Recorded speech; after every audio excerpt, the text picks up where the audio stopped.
Red জিনসেংকে মূলত শক্তিবর্ধক tonic বলা হয়। অনেকে এটাকে আশ্চর্য লতা বলে অভিহিত করে। মূলত রেড জিনসেংয়ের অনেক উপকার রয়েছে, যেটা সর্বরোগের ওষুধও বলা হয়। এশিয়া ও আমেরিকায় শীতপ্রধান দেশে মূলত এই জিনসেং জন্মে। তার মধ্যে কোরিয়ার রেড জিনসেং সর্বপরিচিত এবং খুবই কার্যকরী।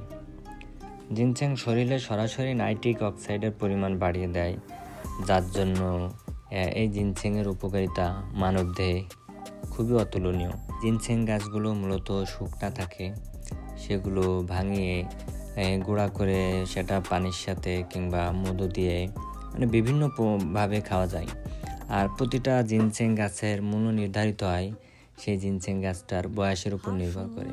যেরকম আজকে যে জিনসেং গাছটা আপনারা দেখতেছেন, এটা 6 বছর বয়স। 6 বছর বয়সে গাছ আছে, 10 বছর আছে, 20 বছর আছে।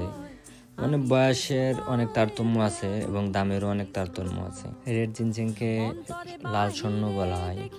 কোরিয়ার যে পাহাড়গুলো আছে, কিছু কিছু পাহাড়ে জিনসেং পাওয়া যায়, যেটার বয়স 100 বছর, 150 বছর এরকম হবে এক একটা গাছের। আর এক একটা গাছের ওজনও বেশি হয় না, 100 গ্রাম, 150 গ্রাম, 200 গ্রাম, এরকম ছোটই। জিনসেং গাছ বেশি বড় হয় না, ছোট ছোট হয়।